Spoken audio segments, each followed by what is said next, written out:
tentang proses pencarian Ibrahim dari keterpukauan terhadap langit, terhadap benda-benda langit, yang pada awal-awal perkembangan manusia dianggap benda langit itu memang mempengaruhi kehidupan manusia, menuju pada kesadaran tentang satu zat yang lebih universal. Kalau teman-teman, kalau kita bicara dari sudut filsafat, Ibrahim telah menunjukkan bagaimana proses berpikir dari yang partikular menuju penemuan yang universal. Kita bandingkan Thales yang dianggap sebagai penemu pengawal dari kegiatan filsafat itu 5 abad sebelum Masehi. Damarjati Supajat dan Karl Armstrong saya lihat menyatakan pada 5 abad sebelum Masehi itu satu zaman dengan Nabi Musa. Nabi Musa itu sudah meyakini Tuhan itu Esa, Tuhan itu bagian dari kehidupannya, karena Nabi Musa itu kan setelah Nabi Ibrahim.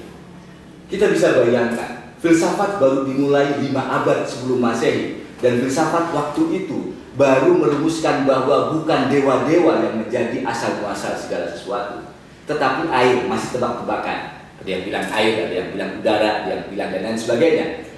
2 abad kemudian ada Aristoteles dan Plato yang sudah merumuskan dunia ide. Agama sudah merumuskan asal-muasal segala sesuatu itu tidak dengan tebak-tebakan, tapi dengan pengalaman langsung manusia dengan apa yang dihadapinya, yaitu Tuhan. Perbedaannya sangat jauh. Karena itu, jika ada yang menyatakan bahwa agama itu tidak rasional atau tidak memiliki rasionalitas, sebenarnya agak aneh, karena agama lebih tua ketimbang filsafat. Kita teruskan pada Ibrahim. Pada Ibrahim, Bapak Ibu sekalian, setelah dia meyakini bahwa Tuhannya adalah yang menguasai semuanya, dia belum berhenti di titik itu. Dia sudah bikin eksperimen dengan cara mengamati segala sesuatu, lalu menguji dengan ukuran, kalau tenggelam, lu bukan Tuhan. Kalau tetap terang tetap terus ada, maka kamu Tuhan. Ibrahim masih juga menguji dari kesimpulan keimanannya itu dengan bertanya pada Tuhan, kalau engkau benar bisa menghidupkan dan mematikan, saya pengen bukti gimana kamu menghidupkan dan mematikan. Dalam Al-Quran itu bisa kita lihat pada surat Al-Baqarah ayat 260. Ibrahim meminta pada Tuhan, tunjukkan padaku gimana caranya menghidupkan dan mematikan. Dalam Al-Quran Tuhan bertanya pada Ibrahim, apakah kamu tidak beriman? Ibrahim menjawab, bala tatma'innal qulub. Bukan, saya bukan nggak beriman, tetapi saya ingin memantapkan hati saya, memantapkan keyakinan saya. Kemudian dalam Al-Quran disebutkan Ibrahim disuruh untuk mengambil burung, kemudian burung itu dipotong, yang satu ditaruh di balik bukit dan seterusnya. Kemudian burung itu bersatu kembali dan terbang. Nah, yang saya ingin katakan dari rangkaian ayat itu adalah, setelah manusia menemukan tentang kebenaran melalui rasionya, melalui akalnya, melalui data indera, kemudian difikirkan, dicarikan kesimpulan universal dari itu, ada satu hal lagi yang ditawarkan agama. Kita harus mengalami apa yang disimpulkan, yang dihasilkan oleh rasio. Yang ini tidak didapatkan dalam filsafat. Filsafat berhenti dengan menyatakan bahwa ini berasal dari sesuatu yang substansi, yang tidak bisa didefinisikan lagi. Sementara agama mendorong kita tidak sekedar menyimpulkan, tapi juga mengalami semuanya.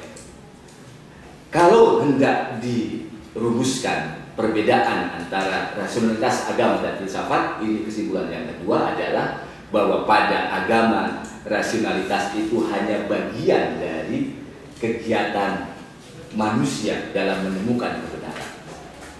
Awalnya indera, kemudian menggunakan akal, kemudian setelah itu dia akan sampai pada titik akal yang tanpa batas, yang batas dari akal. Pada saat itu dia akan menggunakan hatinya. Hati ini bisa disebut intuisi, bisa disebut daud, bisa disebut apapun.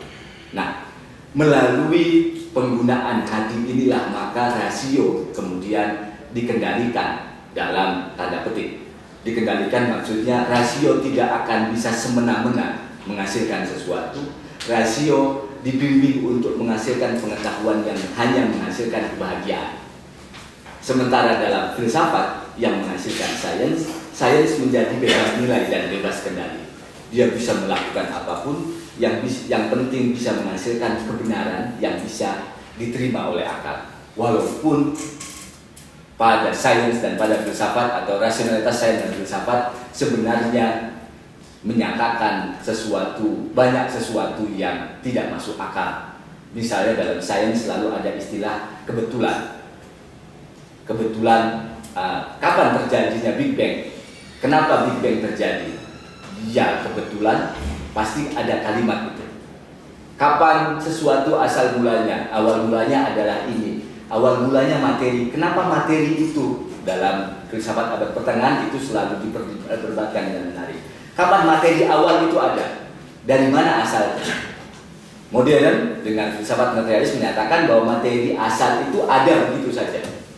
Tetapi agama menyatakan tidak mungkin sesuatu itu ada begitu saja. Sesuatu itu ada pasti karena ada yang mengadakan. Bapak Ibu sekalian yang mudah-mudahan kita bisa mendiskusikan ini. Saya sekali lagi hanya memancing untuk memeriksa cara kita menggunakan rasio kita, cara kita memandang yang rasional. Maaf jika saya menggunakan contoh dalam Islam. Misalnya ada pertanyaan dari teman-teman yang hobi gender yang menyatakan Islam itu tidak adil dan tidak rasional. Kenapa perempuan yang lemah itu mendapatkan setengah warisan, sementara laki-laki itu mendapatkan 1 bagian warisan? Itu tidak adil dan tidak rasional. Karena keadilan dan kerasionalannya yang digunakan adalah keadilan dan kerasionalan yang dibangun dari abad modern yang kita dapatkan melalui bangku sekolah. Pada keterangan agama disebutkan perempuan mendapat setengah, laki-laki mendapat 1. Sebenarnya laki-laki itu juga dapat setengah. Setengahnya itu biaya untuk mempertahankan harkat keluarga. Karena pada laki-laki itu nanti ada tanggung jawab untuk menghubungi semua teman-teman bapaknya. Kalau bapaknya sering memberikan sesuatu, dia harus memberikan juga. Dia juga harus mengawinkan adik perempuannya. Kalau dia mati, Bapak Ibu sekalian, kalau sila anak laki-laki ini mati dan dia tidak punya anak, maka setengah hartanya akan diberikan pada saudara perempuannya. Kalau dia punya anak, itu tentu hak dari anak perempuan, hak dari anak-anaknya. Nah, kalau kita melihat dengan cara itu, segera kita akan menemukan dalam pembagian yang kita anggap tidak logis dan rasional itu ada rasionalitas tertentu. Rasionalitas itu lagi-lagi tidak bisa diukur dengan cara berpikir modern yang sedari awal memang mencoba untuk melepaskan diri dari agama. Apa penyebabnya? Mungkin penyebabnya karena para pemikir di Eropa pada abad itu merasakan agama mengekang mereka. Mereka tidak boleh berpikir di Eropa. Gereja menentang kebebasan berpikir. Kemudian setelah mereka menemukan,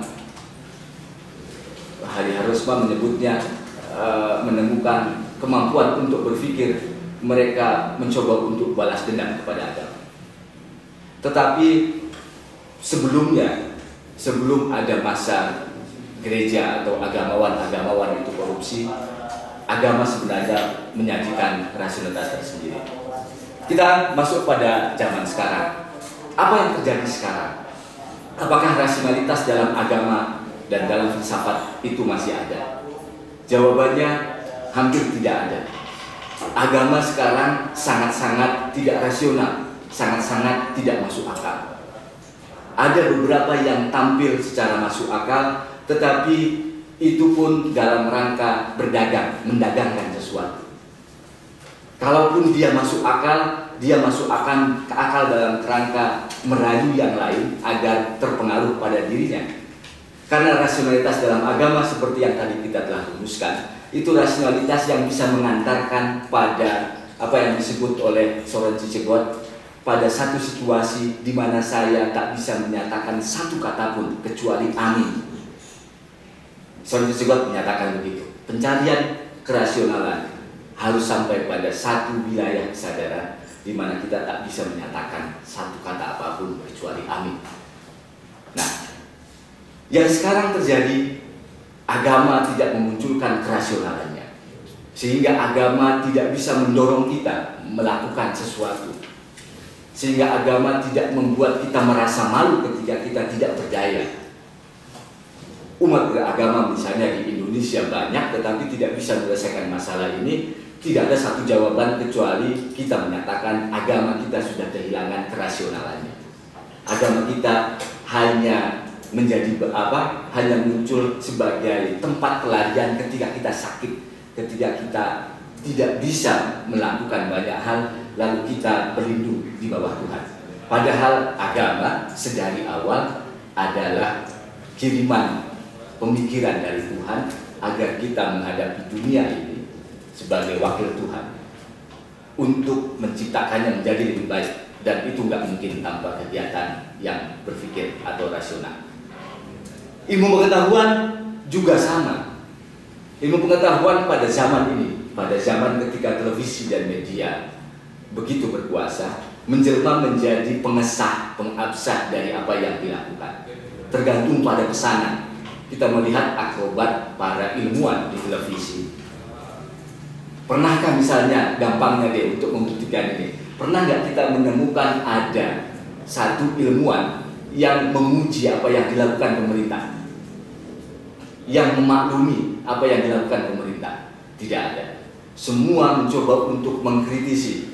Satu rencana aja menghabiskan berjam-jam untuk mengkritisi itu. Ilmu digunakan untuk membuat kita semakin tidak percaya kepada yang lain. Padahal ilmu dalam kerangka agama itu harus membuat kita semakin bahagia, bukan semakin gelisah dan semakin curiga.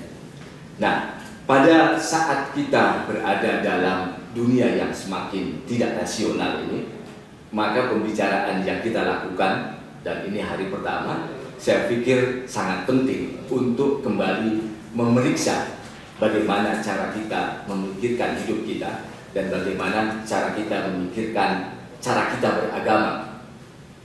Terlebih-lebih bila kalau kita mau buat ini menjadi lebih ekstrim, kita sebenarnya harus mencuci kepala kita, karena sistem pengetahuan yang kita dapatkan semenjak SD sampai perguruan tinggi adalah sistem pengetahuan rasional barat yang sudah mulai menyatakan bahwa benda-benda itu terpisah dari Tuhan, diri kita itu terpisah dari Tuhan. Jika kita terhubung dengan Tuhan, artinya ada nilai dalam penilaian, maka kita tidak pernah menemukan pengetahuan yang baik. Bapak Ibu sekalian, mudah-mudahan itu menjadi pengantar diskusi kita tentang rasionalitas yang kita miliki. Setelah ini kita bisa ngobrolin banyak hal. Terima kasih. Iya, terima kasih atas paparan pendahuluan dari Mas Bambang. Saya persilahkan kepada Bapak ataupun Ibu yang ingin mengajukan pertanyaan ataupun tanggapan, ataupun mungkin juga sanggahan atas apa-apa yang sudah disampaikan oleh beliau. Sanggahan kita punya waktu cukup banyak, sekitar 1 jam sampai pukul 8:30. Tetapi sebelum ada yang menyampaikan sesuatu, saya ingin menekankan satu hal. Mengingatkan saja mungkin agar diskusi kita berjalan cukup nyaman bagi kita semua. Saya mohon dengan sangat agar apabila ada ketidaksetujuan atau sanggahan yang dikemukakan, mohon diarahkan pada apa yang disampaikan, bukan kepada beliaunya, gitu kan ya. Jadi misalkan saya tidak setuju terhadap pandangan Bapak yang seperti ini, bukan saya tidak setuju atau saya menganggap Bapak sebagai orang yang kira-kira nangkep mungkin ya maksudnya. Jadi mohon tidak menilai pribadi, tapi menilai apa yang disampaikan. Silakan kalau ada yang ingin menyampaikan. Ya, satu. Ya. Terima kasih. Kayaknya tadi ada yang belum terjelaskan dari penjelasan tentang bisnis ontologis fungsional. Saya belum. Oke. Fungsionalnya belum penjelasan. Fungsional itu tahap lanjutan dari modern. Setelah orang berjarak memandang alam sebagai objeknya, dari objek